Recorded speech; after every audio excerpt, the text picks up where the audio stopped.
بسم اللہ الرحمن الرحیم۔ اعوذ باللہ من الشیطان الرجیم، بسم اللہ الرحمن الرحیم وبہ نستعین۔ ہماری گفتگو کتاب اجارہ میں کل آپ نے کچھ ابحاث پڑھی، ان میں سے ایک دو بحث کا صرف نام لیتا ہوں۔ وہ یہ تھا کہ اگر کرائے والی چیز میں کوئی مسئلہ ہو جائے تو کرایہ دار اس کا ضامن نہیں ہے۔ پھر ایک اور چیز بھی پڑھی تھی کہ کیا خیار کی شرط کر سکتے ہیں عقد اجارہ میں۔ خیار کا مطلب یہ ہے کہ موجر اور مستاجر جب عقد کو ختم کرنا چاہے تو ختم کر سکتے ہیں، تو ہم نے کہا کہ جی ہاں کر سکتے ہیں۔ آج کے بحث میں ہم دو عنوان آپ کے سامنے پیش کریں گے۔ پہلا عنوان یہ ہے کہ کن شرائط کے مطابق اجارہ صحیح ہو سکتا ہے، اس لیے کہ شریعت میں تمام چیزوں کے احکام اور شرائط و ضوابط بیان کیے گئے ہیں، تو اجارہ بھی ایک عنوان فقہی رکھتا ہے، تو لازمی ہے اس کے بھی کچھ نہ کچھ شرائط ہوں گے۔ تو آج کے درس میں آپ کے سامنے شرائط پڑھیں گے، اور اس کے ساتھ ساتھ جو شخص گھر کرائے پر دیتا ہے تو اس کو گھر کی اجرت ملنی چاہیے، وہ اجرت کب اس کی ملکیت میں داخل ہوگی؟ آیا ایگریمنٹ پوری ہونے کے بعد وہ اجرت کا مالک ہوگا، یا جیسے ہی عقد واقع ہو گیا تو یہ آپ اپنے ذہن میں رکھیں۔ عبارت شروع کرتے ہیں۔ ولا بد، ضروری ہے کس کے لیے؟ صحت اجارہ کے لیے۔ من کمال المتعاقدین، دونوں عقد کرنے والے کامل ہوں۔ کامل کا مطلب کیا ہے اور کن چیزوں میں ان کا کمال ہونا چاہیے؟ فرماتے ہیں کمال کا مطلب یہ ہے کہ وہ بالغ ہونے چاہیے اور عاقل ہونے چاہیے، یہ ہے کمال کا مطلب۔ بلوغ و عقل ہونا چاہیے موجر میں بھی مستاجر میں بھی، تو یہ ہو گئی پہلی شرط۔ دوسری شرط وہ جواز تصرف ہما، اور جائز ہو کہ وہ دونوں اپنی اس ملکیت میں تصرف کر سکتے ہوں۔ میں جو گھر کرائے پر دینا چاہتا ہوں وہ میرا ذاتی ہونا چاہیے، ایک بات۔ پھر دوسرا یہ کہ میں اتنا زیادہ مقروض بھی نہیں ہونا چاہیے کہ مجھ پر حاکم شرع پابندی لگا دیتا ہے کہ اپنے مال میں تصرف نہیں کر سکتے ہو۔ پھر تیسری بات یہ ہے کہ میں نے اپنا گھر کسی کے ہاں گروی نہ رکھا ہو۔ اگر میں نے گروی رکھا ہوا ہے تو پھر شریعت کہتی ہے کہ آپ اس میں تصرف نہیں کر سکتے ہیں۔ تو بہرحال ایک تو متعاقدین عاقل اور بالغ ہونے چاہیے، دوسری بات یہ کہ وہ جو ہے کیا ہے، وہ اپنے مال میں تصرف کر سکتے ہوں۔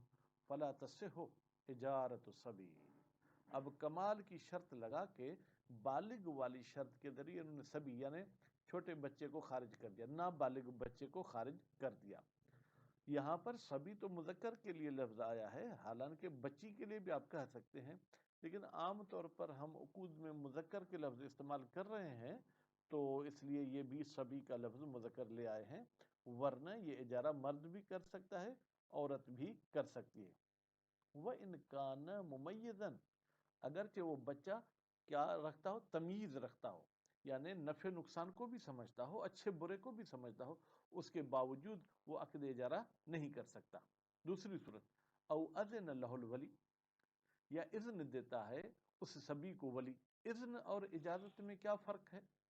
ہمارے اردو میں یا ہماری زبان میں شاید اذن کے لیے کوئی خاص لفظ نہیں ہے، ہم اذن کا بھی ترجمہ اجازت کا کرتے ہیں۔ اذن وہ رضایت نامہ ہے، وہ سامنے والے کی جو رضایت حاصل کرنے قبل العمل، یعنی میں پانی پینا چاہتا ہوں آپ کے گھر پہ آ کے، اگر پینے سے میں نے پہلے کہا قبلہ میں پانی پی سکتا ہوں، آپ نے کہا جی پی سکتے ہیں، یہ اذن ہے۔ لیکن پانی پی لیا اس کے بعد میں نے کہا بھائی میں نے تو آپ کے گھر کا پانی پی لیا، انہوں نے کہا کوئی مسئلہ نہیں، تو یہ جو بعد میں وہ رضایت دیتا ہے اس کو اجازت کہتے ہیں۔ اب اذن لہ الولی، اس کا مطلب یہ ہے کہ عقد سے پہلے ولی بچے کو اجازت دے بھی تو بھی بچہ عقد اجارہ نہیں کر سکتا۔ ولل مجنون، اور اسی طریقے سے پاگل بندہ دیوانہ بھی عقد اجارہ نہیں کر سکتا۔ مطلقہ، مطلقہ کا مطلب کیا ہے؟ پاگل کی دو قسمیں ہیں، ایک دائمی پاگل ہوتا ہے جسے اتباقی بولتے ہیں، اور دوسرا پاگل ایسا ہوتا ہے جسے دورے پڑتے ہیں۔ مثلا سردیوں میں پاگل ہوتا ہے، گرمیوں میں ٹھیک ہوتا ہے، یا گرمیوں میں پاگل ہوتا ہے سردیوں میں ٹھیک ہوتا ہے، تو کہتے ہیں پاگل کی دونوں قسمیں، وہ عقد اجارہ نہیں کر سکتی۔ اچھا، یہ بھی کمال والے قید سے نکال دیا اس کو. ولل محجور، اور اسی طریقے سے محجور یعنی جس بندے پر پابندی لگائی گئی ہے، جس کو ہم ممنوع من التصرف کہتے ہیں، وہ بھی اپنا ہی گھر ہے لیکن کرائے پر نہیں دے سکتا بدون اذن الولی. البتہ محجور میں قید لگے، اگر ولی اذن نہیں دے گا تو یہ کرائے پر نہیں دے سکتا ہے. او منفی حکم الولی، یا جو بندہ ولی کے حکم میں ہے وہ اذن دے گا تو عقد کر سکتا ہے محجور، لیکن اگر وہ اذن نہیں دے گا تو محجور عقد نہیں کر سکتا. ولی کے حکم میں کون ہوتا ہے؟ حاکم شرع. اس کے بعد تیسری شرط وَمِن كَوْنِ الْمَنْفَعَةِ الْمَقْصُودَةِ مِنَ الْعَيْنِ وَالْأُجْرَةِ مَعْلُومَتَيْن. بھائی عین جو آپ کرائے پر لے رہے ہیں اس سے جس منفعت کا آپ نے قصد کیا ہے وہ منفعت اور اجرت جو آپ اس کے بدلے میں دینا چاہتے کرائے دونوں معلوم ہونے چاہیے. مثلا بھائی گھر لے رہے ہیں رہائش کے لیے، اس کے 5,000 کرایہ دیں گے، تو اب کرایہ بھی معلوم ہو گیا اور گھر سے جو منفعت حاصل کریں گے وہ بھی معلوم ہو گئی. وَيَتَحَقَّقُ الْعِلْمُ بِالْمَنْفَعَةِ. اچھا ہمیں کیسے علم حاصل ہو کہ یہ جو چیز ہم کرائے پر لے رہے ہیں یہ منفعت کے بھی قابل ہے یا نہیں؟ فرماتے ہیں بمشاہدۃ العین. اب مشاہدہ میں نے کہہ دیا، حالانکہ مشاہدۃ العین یہ مصدر باب مفعول، اس عین کو آپ دیکھ لیں کہ آپ جس کام کے لیے لینا چاہتے ہیں وہ کام کیے ہے یا نہیں. کون سی عین؟ المستاجرۃ، جس عین کو کرائے پر لیا جا رہا ہے. التی ہی متعلقۃ المنفعہ، وہ عین کہ جس کے ساتھ منفعت کا تعلق ہے. خوب. یا متعلقۃ المنفعہ، وہ عین کہ جو تعلق رکھتی ہے منفعت کے ساتھ. او یا دیکھتے نہیں ہیں دوسری صورت وصفہا، آپ اس کی ایسے وصف بیان کریں. مثلا آپ کیا کہتے ہیں کہ جناب گھر جو ہے وہ 3 کمروں کا ہے، ہر کمرے کی سائز یہ ہے اور جو ہے کیا ہے جناب وہ ویسٹ اوپن ہے فلاں فلاں. اس طریقے سے آپ صفت بتائیں اس عین کی بما، اس طریقے سے یرفع الجہالت، کہ کرائے پہ جو لیتا ہے اس کی جہالت ختم ہو جائے، یعنی گویا کہ اس نے آپ کی باتیں سن کر ایسے ہوا جیسے دیکھ لیا. وہ تعیین المنفعہ، منفعت معین کریں. ان کانت المنفعت متعددۃ فی العین، اگر اس عین میں چند منفعتیں ہو سکتی ہیں. مثلا آپ کا گھر ہے، وہ ٹیوشن سینٹر بھی ہو سکتا ہے، رہائش کے لیے بھی ہو سکتا ہے، کسی دکاندار کا گودام بھی ہو سکتا ہے، تو اس میں وہ منفعت معین کرنی ہوگی. وَلَمْ يُرَدْ الْجَمِيعُ، منفعت اس وقت معین کریں گے جب تمام منفعتوں کا ارادہ نہ کیا جائے. لیکن اگر آپ کہتے ہیں بھائی میں سب کام اس سے لوں گا جو جو ہو سکتے ہیں، پھر منفعت کا معین کرنا ضروری نہیں ہے. وَفِي الْأُجْرَةِ، اور ہمیں اجرت کا بھی علم ہونا چاہیے. کیسے؟ بِقَيْلِهَا، اگر اجرت پیمائش پہ دیتے ہیں تو اس کی پیمائش ہونی چاہیے. مثلا ڈرم کی صورت میں دیتے ہیں، کسی ڈبے میں دیتے ہیں. او وزنہا، یا اگر تول کر دیتے ہیں تو اس کا وزن معلوم ہونا چاہیے. او ادھا، یا اگر وہ منفعت گنتی والی ہے، مثلا جیسے ہمارے ہاں کیلے انڈے گنتی پر جاتے ہیں تو بھائی ہم 10 کیلے آپ کو دے دیں گے. انکانت، اگر ہو وہ اجرت مما، ان چیزوں میں سے یعتبر ہو جس کو پیمانہ کیا جاتا ہے، جس کی پیمائش کی جاتی ہے بہا، کیل کے ذریعے یا وزن کے ذریعے یا گنتی کے ذریعے بے میں. او مشاہدتہا، یا کچھ ایسی چیزیں ہیں جن کو دیکھا جاتا ہے. مثلا میں آپ کو کہتا ہوں آپ مجھے اپنا گھر کرائے پر دے دیں، میں یہ بکری آپ کو دے دوں گا، تو اب بکری کی نہ ہم جو ہے کسی ڈبے میں پیمائش کریں گے، نہ تولیں گے، نہ گنتی کریں گے، اس بکری کو دیکھ لیں گے. ان لم تکن الاجرت، اگر اجرت نہ ہو کذالک موضوع. والاقرب، قول اقرب یعنی قریب تر قول. اقرب کا مطلب ہے کہ اس کے مقابلے میں کوئی اور بھی ہے. انہو لا تکفی المشاہدت، بتحقیق شان یہ ہے اس اجرت کو دیکھنا کافی نہیں ہے. ٹھیک ہے. ان اعتبارها باحد الامور الثلاثہ، جس اجرت کو جو ہے کیا ہے لین دین ہوتی ہے، ٹھیک ہے، 3 امور میں سے کسی ایک چیز کے ساتھ. 3 امور کون سے تھے؟ کیل، وزن اور گنتی. انکانت مما یعتبر بہا، اگر اجرت ہو ان چیزوں میں سے یعتبر بالامور الثلاثہ، جس کی جو ہے لین دین ہوتی ہے ان 3 چیزوں کے ذریعے. لأن الاجارت، بھائی کیوں؟ جو چیز کیل کے ذریعے ہوتی ہے اس میں مشاہدہ کافی نہیں ہے، جو چیز وزن کے ذریعے دی جاتی ہے اس میں بھی مشاہدہ کافی نہیں ہے.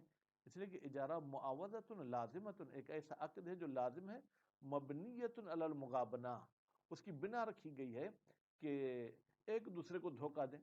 گھر کا مالک چاہتا ہے کہ کرایہ دار سے کچھ کرایہ زیادہ لے لے، کرایہ دار چاہتا ہے کچھ کرایہ کم ہو، تو اسی طریقے سے اگر اجرت کو آپ تولیں گے نہیں، ناپیں گے نہیں، تو پھر اس میں بھی جو ہے کیا ہے گڑبڑ ہو سکتی ہے۔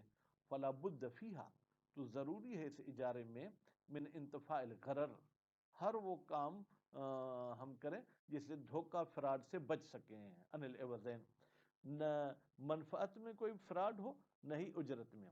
اما لو کانت الاجرت مما یکفی فی بیعها المشاہدہ، اگر اجرت ان چیزوں میں سے ہو کہ جس کو بیچتے وقت بھی دیکھنا کافی ہوتا ہے، کل جیسے زرعی زمین ہے، کفت، تو پھر مشاہدہ کافی ہے فیہا، اس اجرت میں ہونا، اجارے میں بھی قطعاً، وہ خارج بقرینۃ الاعتبار۔ کہتے ہیں یہ جو ہم نے چوتھی صورت بتائی مشاہدے والی، یہ اعتبار والے قید کے ذریعے جو، کیونکہ اوپر ہم نے کہا کہ جس کا جس طریقے سے معاملہ ہوتا ہے۔ چلیں اب چلتے ہیں اور عنوان کی طرف۔ میں نے گھر کرائے پر دیا، کرائے کا میں مالک کب بنوں گا؟ وَتُمْلَكُ الْإِجَارَةُ اجرت، اور اجرت کا مالک بنا جائے گا بالعقد، عقد کے ذریعے۔ جیسے ہی میں نے ایجاب پڑھا، کرایہ دار نے قبول کہا، تو اجرت کا میں مالک بن جاؤں گا۔ کیوں؟ لِإِقْتِضَاءِ صِحَّةِ الْمُعَاوَضَةِ، اس لیے کہ معاملے کا صحیح ہونا تقاضا کرتا ہے کس چیز کی؟ انتقال کل من العوضین، کہ دونوں عوض منتقل ہو جائے دوسرے کی طرف، یعنی میرا گھر کرایہ دار کی طرف چلا جائے اور کرایہ دار کا جو وہ اجرت ہے وہ میری طرف آ جائے۔ لیکن لا یجب تسلیمها، لیکن اس اجرت کو حوالے کرنا واجب نہیں ہے۔ مالک بن جاؤں گا، حوالے میرے نہیں ہوگی۔ اگر اجرت میری مزدوری کی ہے، اب ہم عین کو چھوڑ دیتے ہیں، تو جب تک میں عمل نہیں کروں گا تب تک مجھے اجرت ملے گی نہیں، لیکن اس اجرت کا میں صبح کوئی مالک ہو گیا تھا۔ اب آپ سوال کر سکتے ہیں جناب آپ کو میں صبح مزدوری پر لے آیا تھا کہ یہ کام کرے، میں آپ کو 500 روپے دوں گا۔ آپ کہتے ہیں کہ صبح کے وقت ہی وہ 500 کا مالک ہو گیا، لیکن آپ کو ملیں گے کام کے بعد، تو فائدہ کیا ہوا؟ وَإِنَّمَا تَظْهَرُ الْفَائِدَةُ، بتحقیق اس ملکیت اجرت اور انتقال والی صورت میں فائدہ ظاہر ہوگا فی ثبوت اصل الملک، کہ اصل ملکیت ثابت ہو جائے گی۔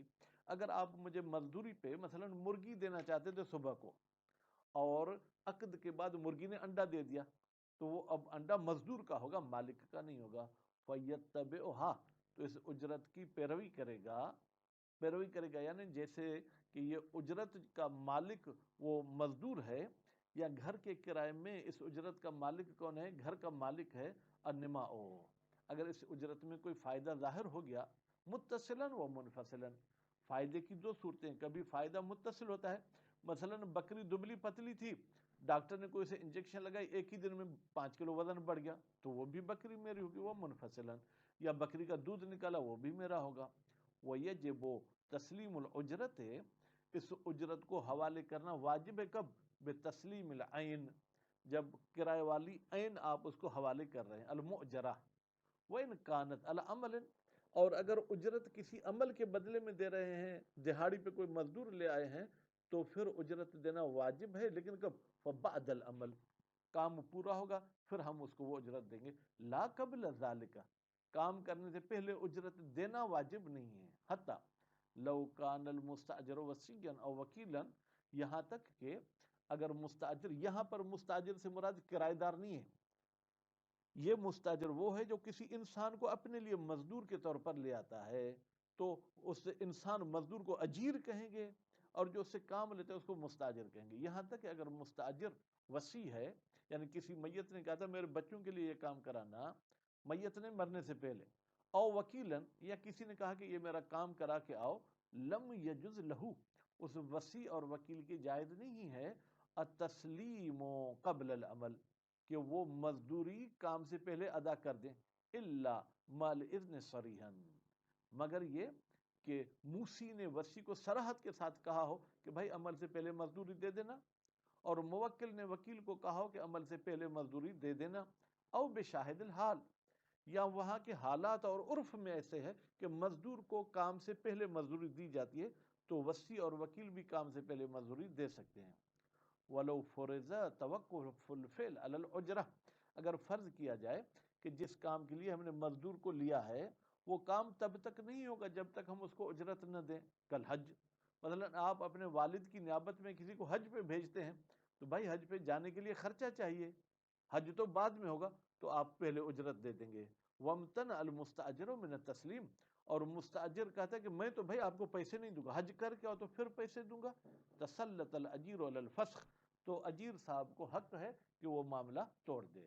آج کی گفتگو کا خلاصہ کیا ہوا کہ بھائی عقد اجارہ اس وقت صحیح ہوگا جب متعاقدین کامل ہوں، متعاقدین کو تصرف کا حق ہو، اور یہ مالک اجرت کا اس وقت بنتا ہے مزدور اگر ہو جب وہ عقد کر لیتا ہے، لیکن مزدور کی عمل کے بعد اس کو جو ہے وہ اجرت دی جائے گی.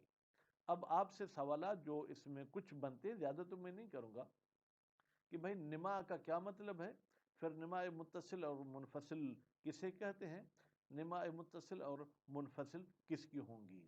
صلی اللہ علیہ محمد و آل محمد.